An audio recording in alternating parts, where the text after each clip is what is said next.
Alors, cette matinée s'intitule « La trame de l'eau, une architecture du territoire ». Et elle va se centrer sur la gestion intégrée du bassin versant où s'entrecroisent des politiques du territoire, des politiques économiques et des politiques sociales. Et qui, augmentée quand même par l'évolution du climat, va entraîner des conséquences très importantes sur l'environnement. Alors, comment penser un partage de cette ressource en regard de ces enjeux, de ces nouveaux enjeux écologiques et économiques? Et comment gérer les concurrences entre les différents usages. Alors, dans le Vaucluse, nous avons plusieurs bassins versants. Nous avons le bassin versant des Sorgues, que vous verrez ce matin, le bassin versant du Coulon, mais aussi celui de la Durance, par le biais des canaux qui utilisent son eau, le canal de Carpentras, le canal Saint-Julien, mais aussi le canal de Provence dans le bassin d'Apt et le sud Luberon. Alors, nous allons commencer par une synthèse. Alors, juste un mot, oui, j'ai oublié.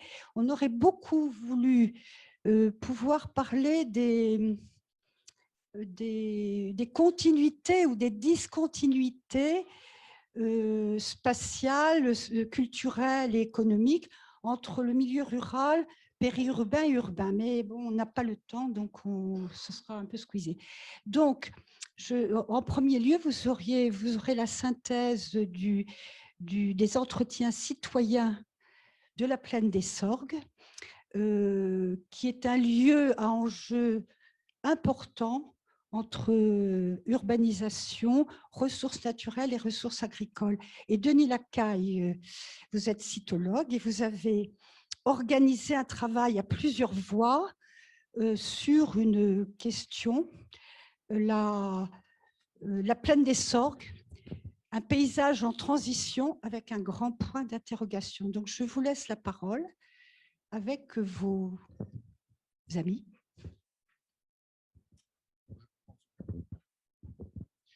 Oui, merci.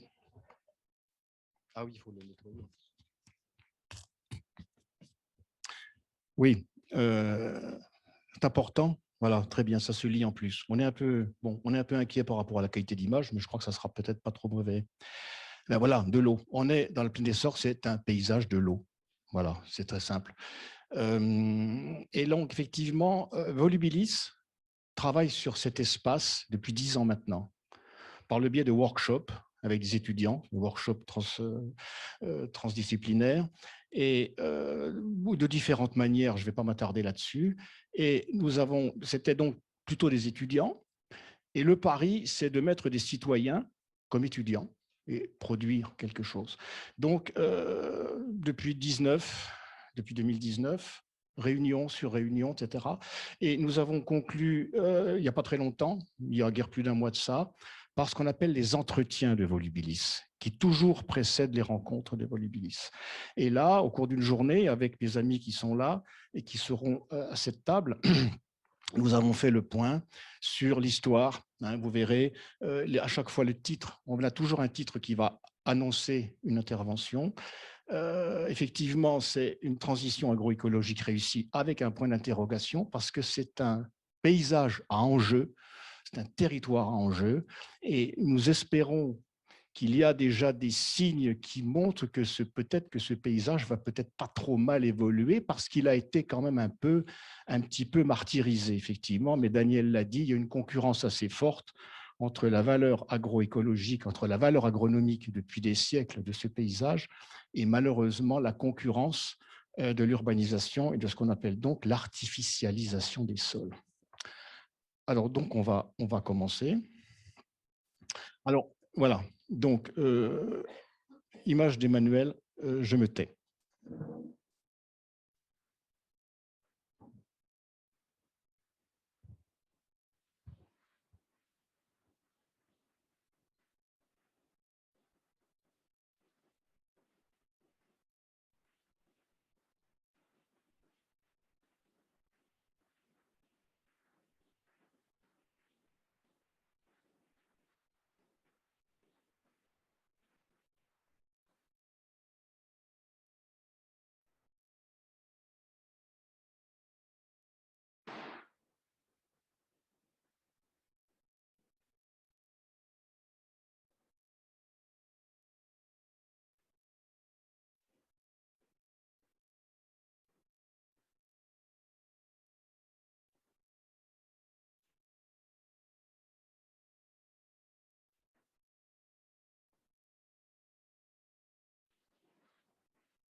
une pleine nez de l'eau.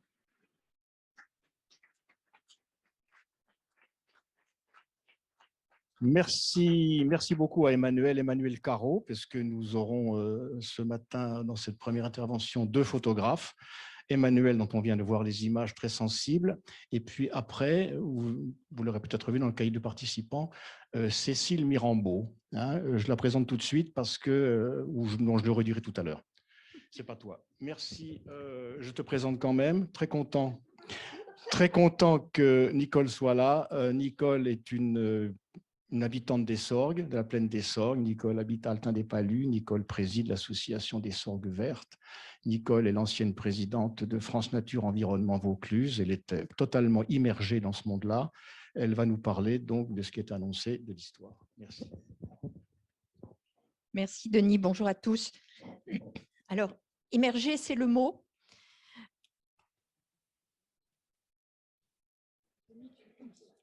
Merci Daniel. Je vais vous faire un survol, mais extrêmement rapide, du contexte historique. De quoi on parle quand on parle de la plaine des Sorgues et d'où nous venons. Il faut savoir que dans la plaine des Sorgues, l'occupation humaine a commencé très tardivement. Il y a seulement 10 000 ans, au Paléolithique. Alors 10 000 ans, c'est rien. Pour ceux qui connaissent les peintures de la grotte Chauvet, qui sont extraordinaires à Vallon-Pont d'Arc, elles ont 35 000 ans.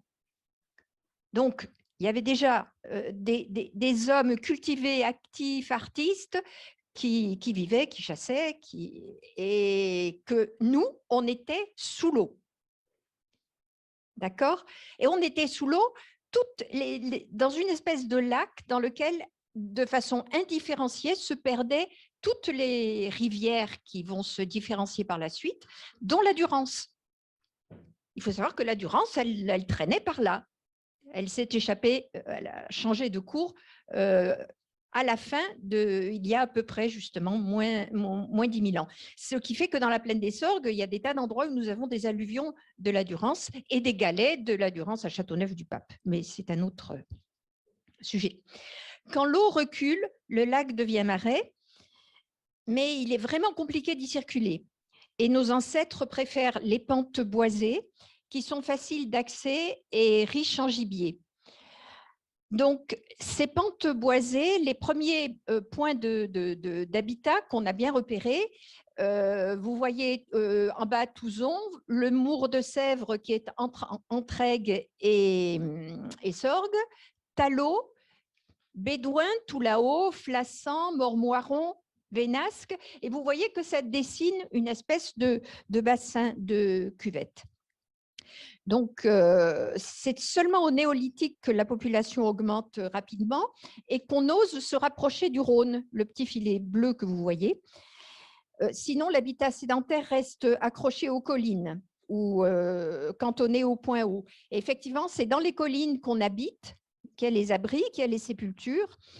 Et dans les collines et les points hauts, eux, ils permettent de se préserver des marais et des brouillards de la plaine. À ce moment-là, on cultive déjà, on cultive le grain sur des petits espaces de plaine, on élève le gros bétail, quelques chevaux. Il y a beaucoup de chèvres et de moutons qui se nourrissent dans la garrigue. Comme autrefois, les bois servent de terrain de chasse, mais on descend et on ose se rapprocher du Rhône pendant la saison sèche. Et là, on pêche. Donc, à la fin du néolithique, dans cette zone tout à fait marécageuse et instable, les rivières prennent leur place définitive. La Sorgue, après son cours unique de Fontaine de Vaucluse à l'île sur la Sorgue, elle va se diviser en 2 bras qui vont se réunir de nouveau à Bédaride, juste avant de se jeter dans l'Ouvèze. Vous voyez, c'est pas énorme, hein. Ça, c'est la réunion des 2 bras de la Sorgue d'Entraigue, la Sorgue de Velleron, qui vont aller se jeter dans l'Ouvèze à Bédaride. D'autres points hauts émergent à ce moment-là et on voit apparaître Entraigue, Monteux, Carpentras, Saint-Didier, Pernes, Venasque, Vedène. Dans les temps historiques, bon, je vous passe les peuples celto-ligures il y a les Romains qui arrivent, qui occupent le territoire. Et bien sûr, les Romains ils commencent des grands travaux, notamment la construction d'un aqueduc qui amène l'eau de la Sorgue, de sa source jusqu'aux portes d'Avignon. Dans la plaine, il faut drainer les zones marécageuses et il faut répartir l'eau. C'est quelque chose qui va être constant, la notion de drainer l'eau et la notion de la répartir, ces deux mouvements. On a retrouvé à Monteux une ferme des 1er et 2e siècles de notre ère. Les bâtiments de cette ferme faisaient les bâtiments 2000 mètres carrés. Et déjà, ces propriétaires romains avaient aménagé tout autour un réseau de canaux et de drainage et d'irrigation. Et puis, cette ferme a été abandonnée et les archéologues ont constaté qu'elle avait été à de nombreuses reprises couverte par les eaux. Donc, c'est ça qu'il faut avoir en tête, c'est un perpétuel va-et-vient entre l'assèchement des marais par drainage, la bonification des terres par irrigation et le retour de l'eau par inondation. Ça marque l'histoire du territoire. Et les hommes, eux, ils vont tenter d'adapter le milieu en maîtrisant l'eau, en la forçant à circuler là où elle ne veut pas aller. Et pour ce qui est de la Sorgue, à force de faire des dérivations et des canaux, on va porter à 500 km de bras le maillage, le réseau des Sorgues, là où il y avait seulement un cours d'environ 33 km. Au Xe siècle, afin de drainer la plaine des Sorgues et d'alimenter en eau Avignon, toujours, ce sont les chanoines de Notre-Dame-des-Dons qui font creuser le canal de Vaucluse, Xe siècle. Et grâce à ce bras avignonnais, eh bien, la Sorgue se jette aussi dans le Rhône, ce que vous trouvez dans les tout vieux dictionnaires du XIXe siècle, que la Sorgue se jette dans le Rhône. Le XVIe siècle voit un effort généralisé pour assainir et faire fructifier le territoire. Les canaux s'imposent. Alors, ce n'est pas énorme, hein. Ça, c'est notre réseau de canaux. Il ne faut pas imaginer des ouvrages et des choses grandioses, mais ça s'impose plus que jamais. Donc, toujours au service de l'agriculture, ils vont assurer le drainage qui permet donc la mise hors d'eau et la culture après, et l'irrigation pour les meilleurs rendements. Et au service de l'industrie, eh bien, on va voir fleurir des quantités de moulins. Et dans cette plaine, on peut l'imaginer, alors, une plaine qui est toute zébrée de canaux, un véritable maillage, avec des cultures, des céréales, des ortolages, des chemins surélevés, parce qu'on ne marche quand même pas n'importe où, et puis beaucoup d'arbres qui étaient visiblement précieux, parce que dans les actes de vente, ils sont très soigneusement inventoriés. Et sur un petit terrain de quelques hectares, du côté de Monteux, dans un acte de vente, j'ai vu répertorier 17 gros noyers, 24 petits noyers, 1460 saules et peupliers, 4 aubes, 1 poirier, 3 cognaciers. Ça, c'est une vente à M. de Villeneuve en 1613. Le médecin et botaniste Thomas Plater de Bâle, qui va en 1595 de Carpentras à Avignon, il nous décrit son parcours. Et comme ça, on sait comment ça se passe chez nous. Alors, il est à Monteux. C'est une petite bourgade d'environ 100 maisons. Puis, nous sommes repartis et nous avons dû jouer les sautes-ruisseaux, car il y avait pas mal de petits cours d'eau qui coupaient la route. Nous sommes arrivés à Entraigues-sur-la-Sorgue, autre bourgade. Entraigues, ce nom est dû aux cours d'eau qui entourent la ville, comme qui dirait entre les aigues ou entre les eaux.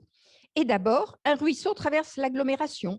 Un peu plus loin, d'autres ruisseaux encerclent le site, à quelques portées d'arquebuse de l'enceinte. Il faut dire que dans le comtat venessin, l'eau ruisselle de partout. Voilà le paysage que ça donne, ce système de chemins surélevés et de canaux de partout.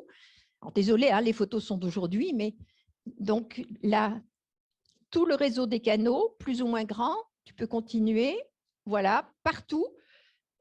Les chemins sont compliqués pour la marche à pied parce qu'on bute sans arrêt sur ce genre de choses, et ça, c'est encore aujourd'hui. Le surnom des habitants en langue provençale atteste à quel point nous sommes en pays d'eau. Les gens de Monteux sont qualifiés de grenouilles et les gens d'Entraigues de pêcheurs d'anguilles. Omniprésente, l'eau déborde parfois et la gestion des inondations est source de conflits de voisinage.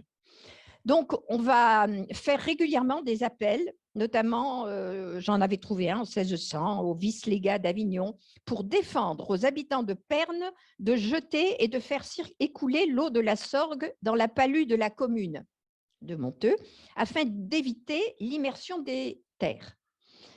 Un siècle plus tard, j'avais trouvé une plainte des tenanciers des palus, toujours du côté d'Entraigues, qui dit que le terroir des palus n'est pas des meilleurs. Il est fort aquatique. Et outre qu'il est aquatique, les eaux de pluie ne peuvent s'écouler car il n'existe aucun pont sur la limite avec Entraigues ni sur le grand chemin de Monteux à Avignon. Alors, les nécessités du commerce vont quand même faire qu'on va tracer des routes. La grande route Avignon-Carpentras, dont l'itinéraire n'a pas varié depuis cette époque, et qui va remplacer l'ancien chemin romain, qui est le long de la voie ferrée, pour ceux qui prennent des fois le train d'Avignon à Carpentras. Et puis, les gués, trop aléatoires, font place à des ponts. Ça, c'est un pont qui correspondait effectivement à l'ancien chemin romain. Il se trouve à Saint-Albergati, au nord de la commune d'Altain des Palus. La ressource en eau est abondante, mais les utilisateurs sont nombreux et leurs intérêts sont divergents. Il est différent d'étaler l'eau pour l'irrigation ou de la rassembler pour utiliser sa force motrice dans des biefs. Et les conflits d'usage sont nombreux. À la fin du XVIIIe, la Garance, la culture de la Garance, symbolise bien cette opposition entre des agriculteurs producteurs et des industriels manufacturiers. On peut enregistrer des plaintes des propriétaires, notamment des propriétaires riverains du canal des Gaffins, sur ce que les eaux de ce canal n'ont été concédées que pour l'arrosage des terres de ce quartier et non pour servir à faire mouvoir des usines. Et le Conseil conclut que pour remédier au préjudice que l'eau porte aux propriétés riveraines, il faudrait que le canal fût mis à sec du 1er octobre au 1er avril. Imaginez la tête de l'industriel. Mais c'est vrai que de l'eau dans les canaux pendant l'hiver, ça diminuait leur fonction de drainage, et deux, c'était un vrai problème de salubrité. Au XIXe siècle, des syndicats d'émailleurs se voient confier la charge de la surveillance de ce qui est devenu un réseau très dense de bras enchevêtrés, et ils veillent aussi au maintien de l'équilibre entre les propriétaires de canal, les riverains, les utilisateurs. Depuis le dernier quart du XXe siècle, les Sorgues sont gérés par le syndicat mixte du bassin des Sorgues. Des contrats de rivières successifs tentent de répondre aux défis que sont la bonne qualité des eaux, le maintien ou la restauration de la richesse naturelle des milieux, le risque inondation et l'évolution d'une ressource impactée par le réchauffement climatique. Au sortir de la guerre 40-45, le territoire s'offrait encore à nous tel que le décrivait le poète Pierre Segers. Entre les branches nues des arbres, on voyait au loin, à l'opposé du Ventoux, une campagne indéfinie qui s'en allait vers Avignon. C'était le pays des Sorgues. Elle dessine sur la plaine, de la fontaine de Vaucluse au Rhône, un immense arbre d'eau. Les églises et les haies de cyprès émergeaient au matin d'un long fleuve de vapeur bleue. Le mystérieux pays paraissait s'étirer au soleil. Un texte qui est dans Richaud du Comtat. Depuis l'époque de Segers, l'artificialisation du pays des Sorgues est le corollaire d'une croissance démographique soutenue, vécue comme preuve de richesse et de bonne santé du territoire. La déprise agricole accentuée par le besoin d'espaces constructibles et l'explosion du prix de la terre, multiplie des friches vite urbanisées. Devenues désuètes, jugées gênantes pour les déplacements, les mailles, autrefois indispensables, sont obstruées, bétonnées, busées. Le recul de la petite industrie rend obsolètes les anciens biefs. On préfère les bassins de rétention aux canaux, mais on surélève les digues. De nouveaux usages sont apparus qui font de l'eau un objet de loisir touristique. Je vous ai épargné les vues du Wave Island. Mais dans ce territoire où l'eau n'oublie jamais qu'un jour elle régna en maître, l'inondation demeure une préoccupation majeure. Même si les crues, ça, 2008, pas vieux, hein, après 2 jours de diminution de la crue, parce qu'avant, on ne pouvait pas aller prendre les photos. Donc, l'inondation demeure une préoccupation majeure, même si les crues, ni torrentueuses, ni dévastatrices, prennent la forme de l'inondation de plaine, plus lente, plus ample, où l'eau remonte du cœur de la terre, où la rivière redevient lac. Il y a un siècle, en 1906, un ballon dirigeable venu de Lyon croyait amérir en se posant en catastrophe à Altin-des-Palus. Cette mémoire-là est essentielle. Nous avons avec l'eau un lien dans ce pays qui est primordial. Il nous appartient de le reconnaître, de le transmettre pour que demain encore, ce territoire original demeure habitable, fécond et beau. Et aujourd'hui, nous serions tentés de dire avec René Char, on ne peut pas parler de la Sorgue sans parler de René Char. Ô vie, donne, s'il est temps encore aux vivants, un peu de ton bon sens subtil, sans la vanité qui abuse. Merci.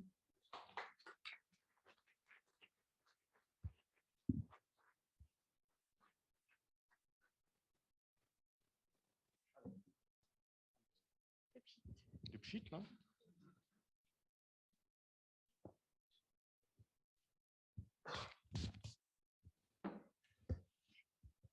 Nicole a déjà dit beaucoup là, hein, sur ce paysage. Moi, je vais vous le brosser assez rapidement aussi, avec un peu de recul. Bon, simplement, en gros, la plaine des Sorgues, c'est un paysage de huerta, c'est un paysage de jardin, avec des haies brise-vent et aussi quelques grands espaces, évidemment, plus ouverts. Hein. C'est un paysage très tramé, c'est notre sujet hein, ce matin, avec des cultures diverses. Dans cette plaine, on a toujours le Ventoux en point de mire, hein, parce que le Ventoux qui nous rappelle que nous sommes là dans le comtat venessin. Nicolas a déjà montré tout ça. Et comme le dit notre président Nicolas, en Méditerranée, souvent l'eau n'est pas toujours très visible. Et effectivement, Nicolas l'a bien dit, je ne vais pas m'attarder, mais ce sont souvent des filioles. Hein, ce sont des petits fils d'eau ils sont très présents, mais il faut, voilà, on ne les voit pas toujours. L'économie, c'est un paysage où l'économie évolue hein, en raison des contraintes économiques. Et par exemple, sont apparues, mais Lionel nous en dira peut-être plus, sont apparues il n'y a pas très longtemps des cultures sèches. Et aujourd'hui, on trouve du lavandin dans cette plaine, hein, qui est pourtant un paysage de l'eau. Il y a une superposition d'images, mais ce n'est pas gênant, ça ne fait rien. Effectivement, il y a du fourrage, on y produit du fourrage, des plaines fourragères. Ça détermine de l'élevage, mais ça détermine aussi une activité touristique avec ce qu'on aperçoit là, c'est de l'équitation. Bien évidemment, voilà, on a déjà vu toutes ces images-là. Hein, il y a un fort attachement, et maintenant on va parler un peu de rapport avec les habitants, un fort attachement des habitants pour les Sorgues, et notamment avec la pêche. Voilà, je ne sais pas pourquoi il y a des superpositions d'images, c'est pas grave. Hein.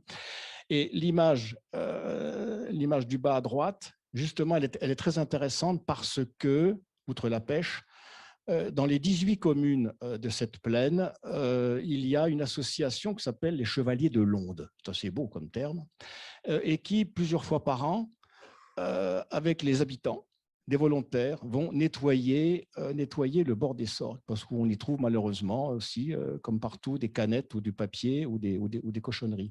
Et ça, c'est très intéressant, parce que c'est vraiment toute cette vie, on verra tout à l'heure, hein, avec la présence des habitants et leur attachement pour ce milieu-là, ça en témoigne bien. Et d'ailleurs, là, on est, je crois, Nicole, on est à Altin-des-Palus, lors d'une journée nettoyage.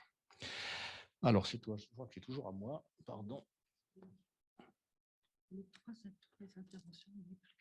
Ah ben oui, mais alors, oui, on n'y arrive pas là. On ne peut pas là. Hein.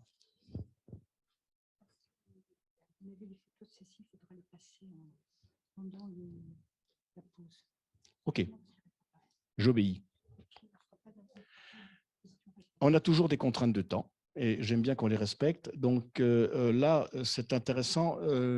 Les amoureux des bords de Sorgue, c'est une série d'images de Cécile Mirambeau que je devais commenter, mais comme Daniel me dit qu'on est trop court, on n'y arrivera pas. Donc, je vais donner la parole à Lionel Martin qui va nous parler effectivement de cet enjeu important sur la place de l'agriculture dans cette plaine.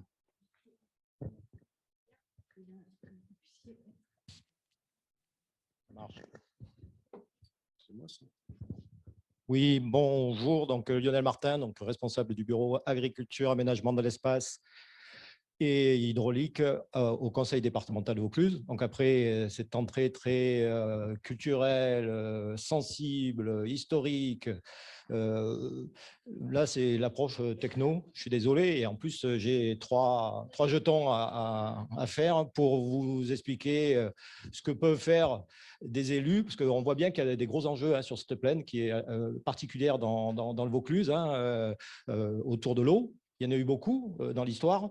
Peut-être que là, en 100 siècles, on a géré le trop d'eau. Dans le siècle qui va venir, on va gérer le trop d'eau 2 fois par an avec des crues énormes et pas d'eau du tout. Donc, avec tout ce qu'on a vu, une résurgence qui s'arrête. Donc, les enjeux sont énormes en Provence, sont énormes dans le monde. Et cette petite plaine les concentre avec quelques particularités. Alors moi, objectif, vous expliquez ce que peuvent faire des élus pour préserver, quand ils sont d'accord sur ce qu'on veut préserver, cette plaine par rapport à l'agriculture. 2 outils, donc c'est des sigles qui commencent à circuler, la ZAP, Zone Agricole Protégée, un vieux outil qui date de 99, et le PAN, Périmètre de protection et de mise en valeur des espaces agricoles et naturels périurbains. Sur cette zone, donc le département est responsable et maître d'ouvrage d'un PAN. Les espaces périurbains, avec là on voit en jaune les espaces agricoles, doivent être protégés à long terme. On a des SCOT, schéma de cohérence territoriale, qui protègent à l'échelle de plusieurs communes. On a les plans locaux d'urbanisme qui protègent les espaces naturels et agricoles avec les zones A à l'échelle de la commune. Mais on voit bien que là, l'enjeu, il est intercommunal. Et on voit bien que ça évolue très vite. On peut réviser un plan local d'urbanisme tous les 5 ans. Donc, il faut les protéger à long terme. La protection à long terme, c'est les ZAP ou les PAN qui dépendent soit d'un arrêté interministériel pour modifier cette protection, soit d'un arrêté préfectoral. Donc, ce n'est plus la décision d'élus locaux qui jouent quand on a mis en place ce type de protection. On en a 3 dans le Vaucluse, de ZAP, et il y a un projet sur la ZAP d'Entraigue. Donc, on zoome vite sur la ZAP d'Entraigue. C'est une importante encore, malgré la conquête urbaine et l'artificialisation qui a été évoquée, il y a encore des surfaces agricoles sur Entraigue. Donc, il n'y a que 34% qui est inapte à l'agriculture. Vas-y. Elle est diversifiée, et ça, c'est ce que permet l'eau. C'est tout le travail qui a été fait depuis historiquement. Il y a des grandes cultures, il y a des prairies et parcs animaux, il y a des légumes, il y a des vergers, il y a de la vigne, il y a des cultures sous abri. Elles sont de qualité, 24% sont en agriculture biologique sur le secteur, 35% en label et certification. Vas-y. Mais on voit bien qu'il y a une grosse pression, parce qu'il y a de moins en moins d'agriculteurs. Il y a une crise d'un modèle agricole provençal qui est arrivée.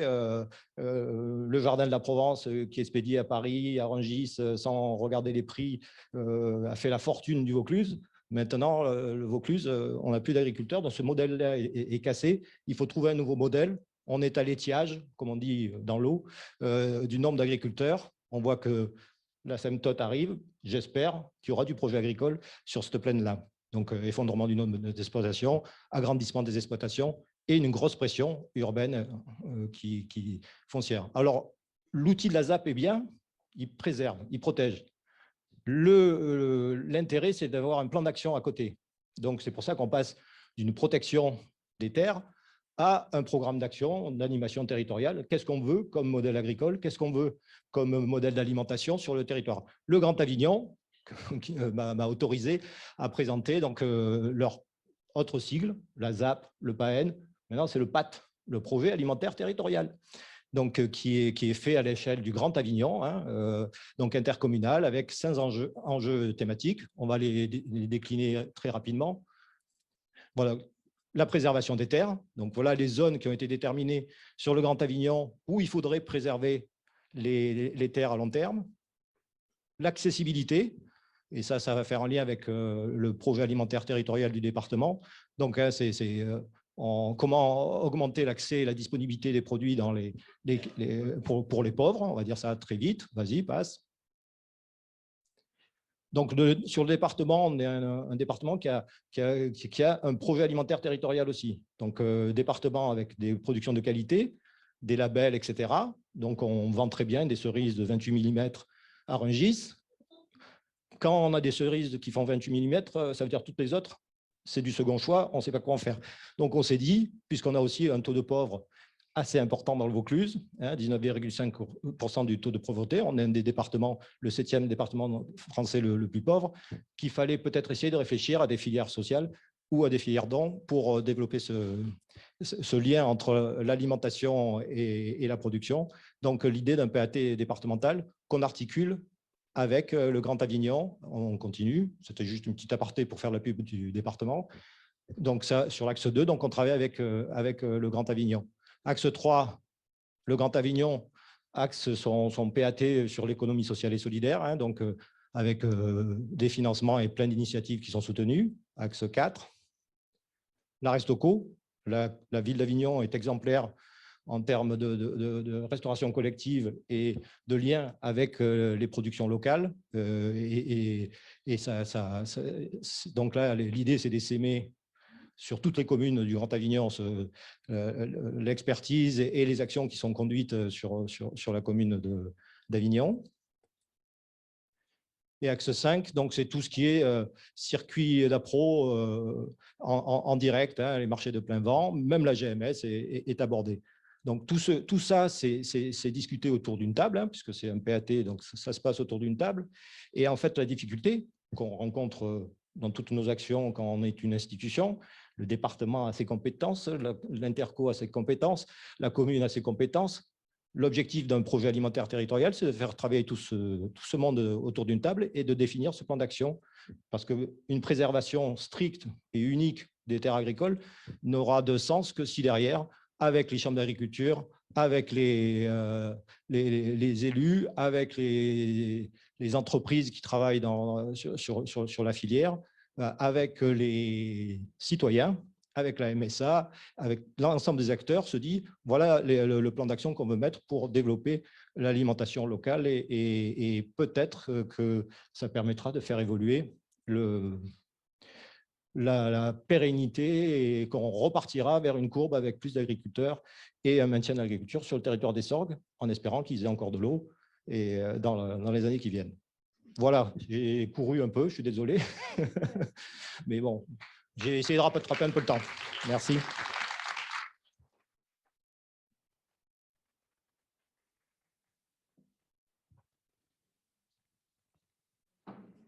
Alors, Daniel, oui, toi qui es maîtresse du temps, Je vois qu'on est toujours… Il n'y a plus rien.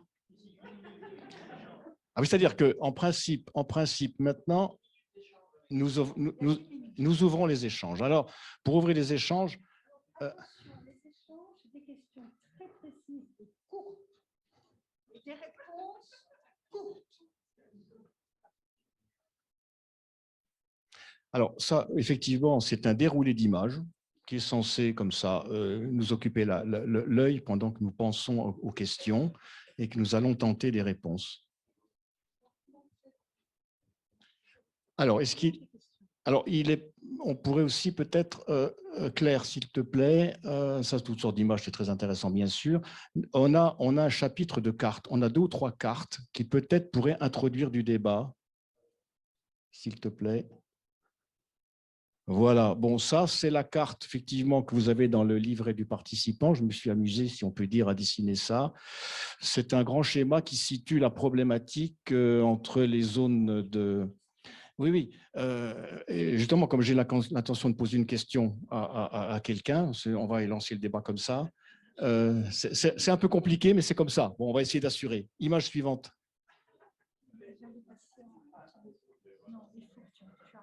Bon, alors on arrête. C'est pas facile de maîtriser le temps, l'image, le discours, la réflexion et les questions. Alors, des questions, s'il vous plaît. Tu prends ce micro. Moi, je me balade. Ah, d'accord. Toi qui te promènes. Okay. Voilà. Alors, toc. Il marche celui-là? Oui. Il y a une question ici. Excuse-moi. Merci. François Prévost, cette question s'adresse à Lionel Martin. Y a-t-il dans votre programme des actions d'incitation et d'accompagnement de l'installation ou de la reprise d'exploitation? Oui. Enfin, sur le Grand Avignon, oui, bien sûr, c'est l'axe 2 ou 3. Il y a à côté du maintien du foncier, effectivement, comme il faut un projet agricole, et on voit bien qu'il y a des difficultés à l'accès au foncier, à un renouvellement des générations en agriculture. Donc oui, ils travaillent, ils ont fait des cafés transmission. Il y a des choses qui sont organisées pour essayer d'améliorer cette transmission. Mais comme on change de modèle aussi, donc il y a aussi toute la difficulté d'attribuer des terres à des projets complètement nouveaux qui sont parfois difficiles à admettre, même pour la profession agricole elle-même.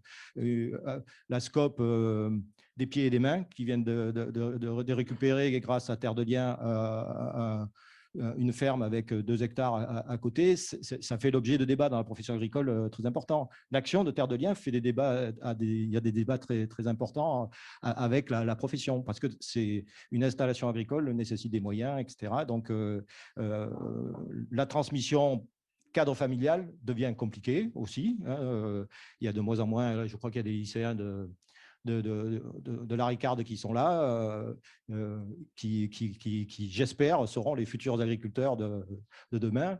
On s'axe beaucoup dans les installations et dans les PAT sur le maraîchage. Mais en fait, la base de l'alimentation, ce n'est pas le maraîchage. Les fruits et légumes, c'est important, mais c'est le blé. Et sur la plaine des Sorgues, on a vu qu'il y a le blé dur pour les pâtes, le blé tendre pour le pain. Ce sont des productions qu'il va falloir développer. À la Ricarde, ils sont spécialisés ils ont une baguette locale qu'ils font avec un meunier local. C'est ce type d'action qui va relancer l'agriculture dans le secteur. Ouais, bonjour.